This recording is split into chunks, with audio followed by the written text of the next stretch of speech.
Hi, my name's Bob Kingscote. We farm Toppesfield in Waiau, North Canterbury. It's a 630 hectare property. I farm it with my wife Mary, and used to farm it with 3 girls, but they've all vanished. The rainfall here is 900 mils average, and it varies from 1500 down to 600. It gets very, very wet in the winter, and we've had 3 droughts in the last 31 years. We farm deer, sheep and beef here. There's 7,000 stock units. The deer, there's about 1,000 deer altogether, including young ones. We used to farm 150 stags, and we're down to very few now. When our daughters left, we've had a stock manager helping, and he does all the physical work now. And we also do a lot with contractors that come in on a daily basis, so ease of management. With regard to the deer, when we reduced our velveting herd down, we increased our hind numbers, and we finish all our weaners straight for export. 30 years ago, Mary and I dammed the creek up here. You wouldn't be able to do it now without consents for beautification and for ducks in the garden. And now it's acted as a sediment trap over those 30 years, and this year with the North Canterbury drought we were able to come in with diggers and great big trucks and take all the sediment out of the trap. It cost us about $5,000 to do so, and all that sediment went back onto the farm. This is the start of deer unit on the farm, and the first thing I do is make sure that the deer have room. I always remember Tim Wallace years ago saying, "Give them room, boy, and they'll produce." So that's really important for welfare issues and productivity. Now we've got a gully down here that goes way up for another 1.5 km, and it's a small gully, and the water only runs in here for 4 months of the year. So what we have done, this is the end of the deer unit, and we have fenced off an area through these trees that goes another 300 metres, and that's fenced off, and that's mitigating any of the problems that we have in this gully where the deer are. This small paddock here is a paddock of pasture for summer feed, and undersown with ryegrass and clovers and plantain. And the ryegrass is the new UK grasses, high sugar grasses, Abbott Magic, and they've been proven to be really good here and production wise, and they hold on, got a bigger taproot, and they're holding on into the drought longer than conventional ryegrasses. In the summer we had hinds and fawns grazing on this small paddock, and we've got another couple as well, and with a runoff, and they did extremely well.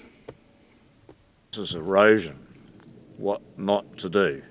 As you can see in the background, this block was developed years ago, and we should have left more manuka on the hillside.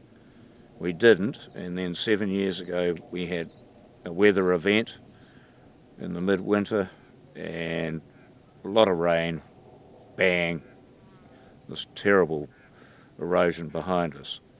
So what have we done? We've purchased these poplar poles from Environment Canterbury, and over the last few years we've planted these poplars which have taken hold, and has actually stopped the erosion. One of the main problems with deer farming is running of the fences when the stock get under pressure, and if you're not careful they can come and run up and down this particular fence is a good example in a wet period. So you've got to get them out of paddocks like this in a wet period in the winter, and they can make a great big track along there, and then the water gets in, and before you know it, you've got a 2 or 3 foot channel down there. We filled that fence line in with rocks quite a few years ago, and this particular corner we fenced off because the deer would hang into that corner, and it was just bare earth.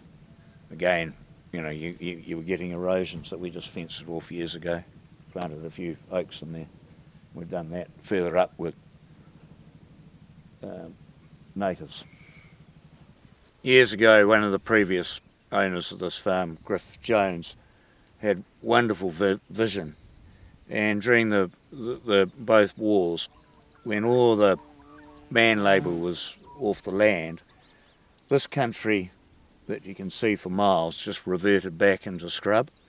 So after the Second World War, Griff came back and he cleared the land that you can see here, but he had vision, and he left all the scrub, you know, the manuka and natives, all, you know, from here on upwards in all these gullies. You can see an example down there.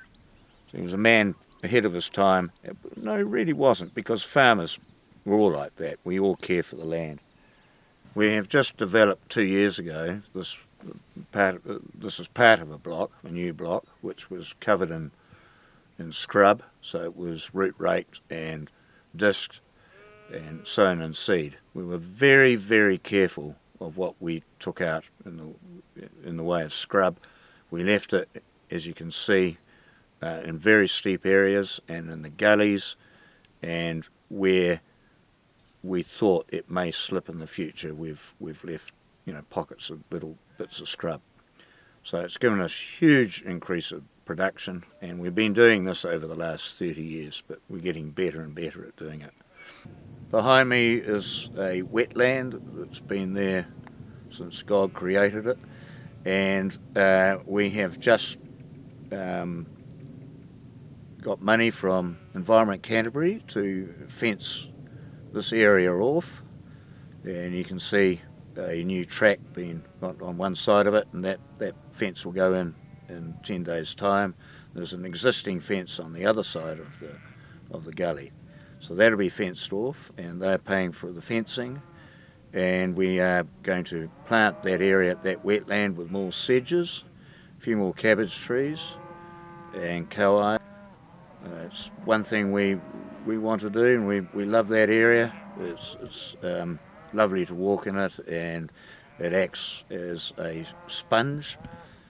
And when we do that, Environment Canterbury want us to do another gully just nearby.